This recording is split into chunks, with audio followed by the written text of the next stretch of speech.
Next up, David Charles Allen, Village Property Realtor and host of The Hop, that's Home Ownership Podcast. It's great to have you back again, David. Welcome to The Hop. This is David Charles Allen, Realtor at Village Properties in Santa Barbara, California, with my good friend and co-host, Patty Teal. I'm doing amazing today, Patty. How you doing? I'm doing well, thank you. It's always great to be with you. So, I feel the same. There? You know, it's still hot and humid. We had mostly sunshine today. By the way, for the listeners, I am in Florida, kind of in between Naples and Fort Myers. A little rain usually in the afternoon and getting up to about 90 is the high. But I've noticed it started to get a little more enjoyable in the morning. So that's a good thing. Did you guys have any effects from the hurricane? No, none here. So I guess we were lucky as far as the location. But of course, that being said, I really feel for the people along the East Coast. Yes, of course. Mm-hmm. So yeah, we have another beautiful week ahead of us in between the low to high 70s with sun throughout the week. So sounds beautiful. I can't wait to get back for a visit. There's just nothing nicer. Yeah, right. And then we had a little bit of surf this past weekend too for Labor Day. So I'm sure a lot of people were out there enjoying some waves, and we'll see if we have any coming up as well. Yeah, that would be nice for you surfer people. That's for sure. I mean, the weather's so nice. It's nice to just jump in the water. So if you get a surf too, that's even better. Can you go in without a wetsuit right now? It all depends on people, but yeah, you definitely can go in without nice. Yeah. And then in terms of real estate, interest rates are the same as when we came on last, 3% for conforming 30-year and 2.75 for non-conforming 20 jumbo 30-year. These have been pretty steady the last several months now. So still very low, still a very great time to purchase if you are getting a loan. Yeah, and I was reviewing our last show, and you did say there was a company that was waiving the closing costs? Yes, so they actually offer a 2.5% interest rate for a conforming 30-year fixed, and they also waive closing costs too. So they actually pay for the closing costs. So that's great. So it's still important to shop around, even with these low rates. It is very important, and usually you want to check in with where you're at locally. Sometimes there's local deals that may not be on a national scale. And sometimes there's programs where the municipality or the city or the state will actually help you out with your down payment and either a forgivable loan in addition, or maybe a second loan if you're having trouble with the down payment as well. So there's programs out there if you don't have the down payment, which is probably the toughest part for people, but you can afford a monthly payment. There's programs out there that will help you out with that down payment. How would people find out about those programs? Would they go to their banker and ask what is being offered? There's a lot you can look up on the internet, but some of those deals, like the one with the closing costs covered, I would go to your local credit union or local bank if you have one, or a smaller bank, or do some research on the internet, or to call a real estate or a realtor. They may be able to help you out with your local area as well. Oh, yes, like you. What is your phone number and email address in case people would like to know more? Yeah, if they want to give me a call, it's 805-617-9311, or they can email me at david@davidcharlesallen.com. Thank you, David.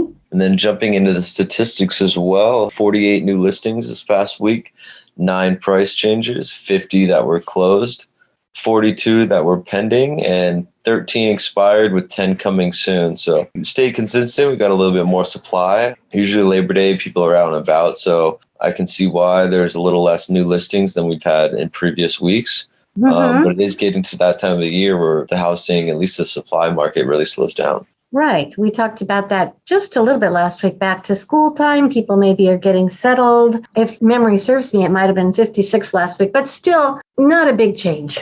Not a significant change, no, and not a significant change in the pendings either. I mean, we did get a couple more new listings than pending, but it's not sizable enough to make a dent on the lack of inventory in the market right now. Right. Is there less inventory in the lower priced homes, or that, not that there are any really low priced homes in Santa Barbara, or is it the mansions that have a low inventory? It's everything. It's across the board. But yeah, if you're looking for a single family home, like a starter home, there is no inventory. So you're just really competing against a bunch of other people.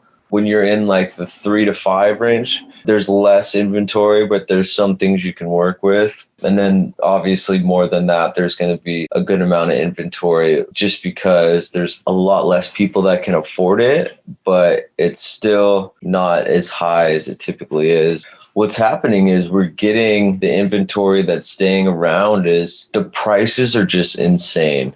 You're looking at like a fixer home for $3.5 million on the Riviera. And maybe 2 years ago, you'd get a brand new or nicely finished or updated home on the Riviera for that price. Back when I was there, you'd probably get it for under $1 million. So, gosh, times have changed. Yeah, the inventory that's still available is priced so high, people don't see value in it. And that's why we're getting a lot of price changes throughout the week. But some sellers are just like, well, you either pay this price or we won't move. So that's just kind of how it goes. And that's what they're comfortable with too. So yeah, depends how badly you want it and what your budget is. Definitely changes the perspective of a lot of people. They look at the prices and then they're like, well, maybe is it worth it that I want to do what I want to do? And it kind of gives you self-awareness of what you're looking for. Right. Any fun Pooches at Home stories? Still watching all the pups? Well, I don't know how fun this story is, David, but I am going to tell it because something very significant just happened. I was recording a podcast. I have a podcast network called Hub for Podcasting, and I also record Scam Squad earlier in the show. Well, I come in my little studio room to record. This was on Monday. And of course, this puppy, big puppy, 9-month-old, 50-pound plus puppy always wants to be with me. So he starts barking and barking and barking. It's kind of like a child, that he wants to be with you. So I brought him in here and it worked out, I thought, pretty well. I gave him something to chew on, a chewy toy, and I recorded my podcast. And then to my shock and dismay, I looked at his chew toy and it was like a key ring like you give to a baby, only it was made out of that heavy plastic rubber. Yeah. And he had chewed, well, half of the yellow key was now gone. And the red key, he had a big chunk of it in his mouth. And I was like just in a panic because it's heavy, big plastic. It was probably about 1.5 inches long that he had in his mouth. So I called him and he starts running for me. This is a big game. And he swallows it. Oh, my gosh. I know. And I'm thinking, do I need to take him to emergency? I'm reading up on obstructions. And anyway, so I fed him pumpkin and I, read up on different things. And I've been watching him, very closely. And this is probably kind of disgusting to say, but sorting through his bowel movements to see if anything is coming out. Anyway, about 10 minutes ago, he vomited up pieces. I think I was putting them together of the red key and the yellow key. So I think I'm out of the woods now. Oh my gosh. They will really eat anything. I know. And he's so big and he will eat anything. And what I need to get a handle on with him is not running from me when he has something that he shouldn't have, because that's his MO. Other times I've offered him food, of course, which is just rewarding him for doing it, but just to get him to drop it, and that has worked.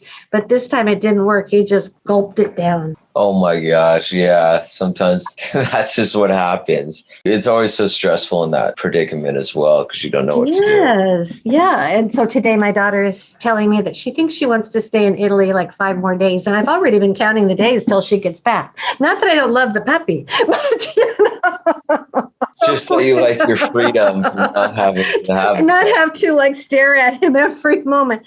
Right now he's chewing on a desk, so hopefully he won't get any splinters. But man, this guy is a handful. Yeah, especially when they're that big. Their teeth are so strong too, so they'll go through anything they want. I know. They just do what they want. And anyway, so happy ending, though. I'm just so thrilled because I still was hoping that he didn't have something lodged in his intestines that was going to cause him long-term issues. So that is really good news. And I just want to end the podcast today, David, with a story. I just also went to my mailbox, and this is a mutual friend of ours, Debbie Wynn, and she sent me a book that says Beautiful Friends for Life, and she has pictures of actually your mom, myself, Callie, and her her and different birthdays we've celebrated and places that we've traveled and funny pictures. And it is one of the most wonderful gifts I've ever gotten. And so I want to give a big shout out to Debbie. What a sweetheart she is.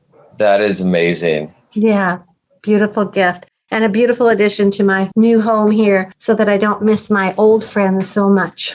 That is beautiful. Yeah. You'll always have them with you. That's for sure.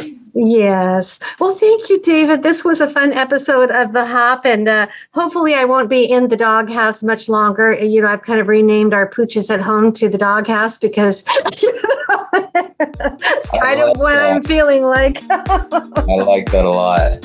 Yeah. Let's give it a go next week, Patty. Thank you so much. Okay. Thanks, David. Bye-bye.